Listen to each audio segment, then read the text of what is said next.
You've been doing everything right, or so you thought.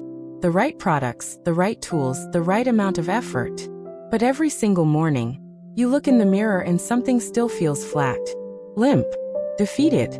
Let's fix that together, because your natural elegance and those beautiful eyes deserve a frame that actually works for you. I researched the worst style and beauty mistakes and youth-boosting fixes for mature women, so you get simple, proven transformations that work instantly. Today we're perfecting thin hair styling. And by step 3, you'll want to pause and look in the mirror. I mean it. We're covering 4 steps that will completely change how your hair looks on camera and in real life. One of them takes less than 2 minutes and adds visible fullness. And the very first step? I see it wrong on almost every woman I speak to. Let's go. Step 1. Stop overwashing and start building a base. Here is something almost nobody talks about, and it is quietly ruining your volume before you even pick up a brush. You wash your hair, and it looks its best for about 40 minutes. Then it falls completely flat. And you think the problem is your hair. It is not your hair. It is your starting point. Overwashing is the most overlooked reason thin hair stays thin-looking. When you shampoo every single day, you are stripping the natural oils that give each strand weight, grip, and movement. Without those oils, fine hair has nothing to hold on to. And nothing to hold on to means no volume, no lift, and no body. This one is everything. Your hair is not too fine to have fullness. It simply has not been given the foundation it needs. Here is what aging does. After 50, hair strands become finer, and the scalp produces less oil naturally. That means your hair now needs that oil more than ever. And washing it away daily is working directly against your bone structure and the shape of your face. If you are still washing every morning, swap it for every other day. The difference is immediate. Use a gentle sulfate-free shampoo and focus only on the scalp, never the lengths. On non-wash days, a dry shampoo applied at the roots buys you a full day of texture and grip. Honestly, that 5-second dry shampoo step was the one thing a dear friend of mine could not believe she had gone her whole life without knowing about. Spray it in, wait 30 seconds, then massage your fingertips into your scalp in small firm circles. That movement alone stimulates circulation and gives your roots a lift that no product applied to flat, wet hair can match. Maintenance tip: switch your pillowcase to satin. It reduces breakage overnight and keeps your root lift intact until morning. Your hair did not get thinner overnight. And the fix does not have to take long either.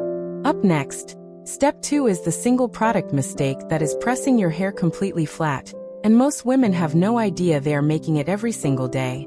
Step 2. Stop weighing it down with the wrong products.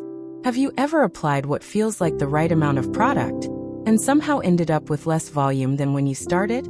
That is not an accident. That is the product working against you.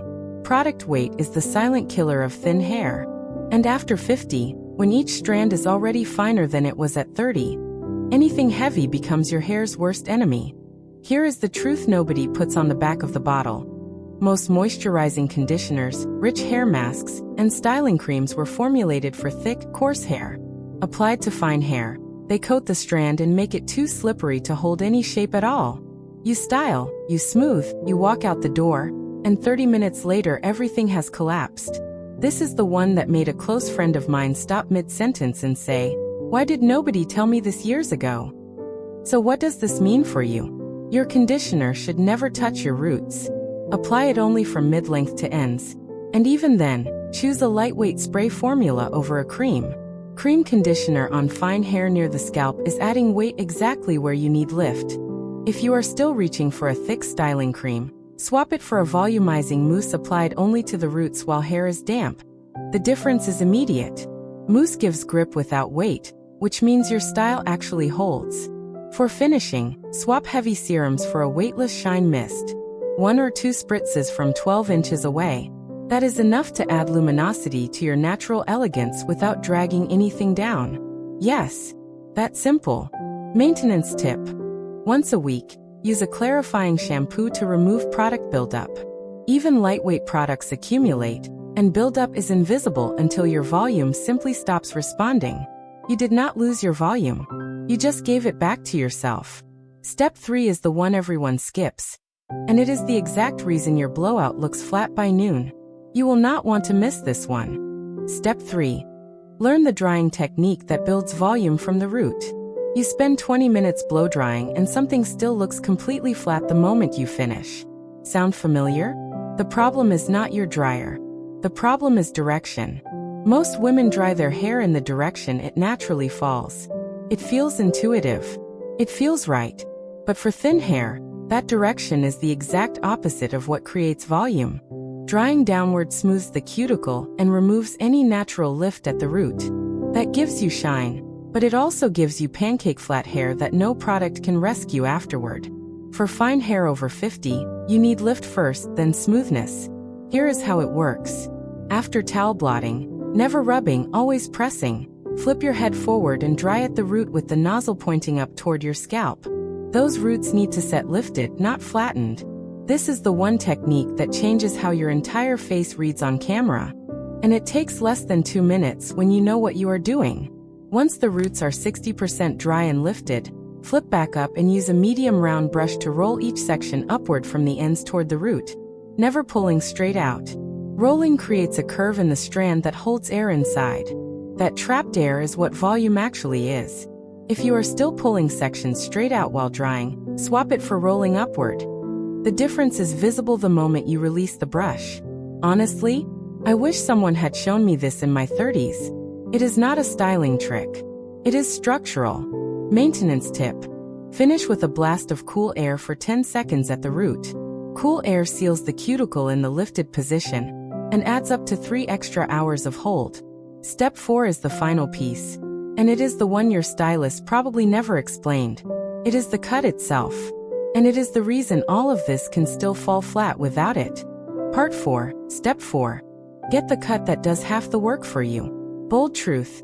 You can do everything right at home and still look flat if your cut is working against your hair. A haircut is not just a shape. For thin hair, it is a structure. And structure is either giving you volume or taking it away. Every single day, whether you style or not. Here is the insight that will change your next salon visit completely. Blunt cuts, where all the hair is cut to exactly the same length, create a dense, heavy perimeter. On thick hair, that edge looks polished. On fine hair, it creates a shelf that hugs the skull and makes the hair look thinner the longer it grows. The weight line is visible, the scalp shows above it, and everything collapses inward. There is one technique your stylist can use that removes that heavy perimeter entirely. Point cutting.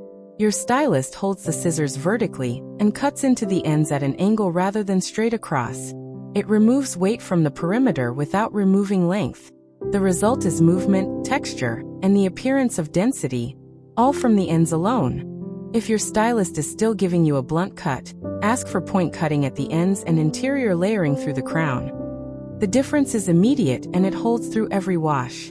Interior layering removes weight from inside the hair, not from the surface where it would show as visible layers, so the top section lifts freely rather than sitting weighted down by the bulk below it. You needed to hear this. Add a slightly shorter layer through the crown, no more than an inch shorter than the rest, and your roots will push up naturally even on days you barely style. That is your bone structure doing the work it was always meant to do. Maintenance tip. Book a trim every 8 to 10 weeks. Fine hair loses its point cut texture as it grows, and regrowth weight is what collapses volume between visits. You have everything you need now, all 4 steps together, and your hair will never look the same way again. You just learned 4 steps that most women with thin hair spend years trying to figure out on their own. You now know why your hair keeps falling flat, and exactly what to do about it starting tomorrow morning. You didn't just watch a video. You changed how you'll look tomorrow. Tell me in the comments. Which of these 4 steps were you skipping without realizing it? Step 1, Step 2, Step 3, or Step 4? I genuinely want to know. Next time, we are uncovering the one hair color mistake that adds a full decade overnight, and the simple fix your colorist can do in a single appointment. Like this video, subscribe to Timeless Wisdom Path, and I will see you in the next one.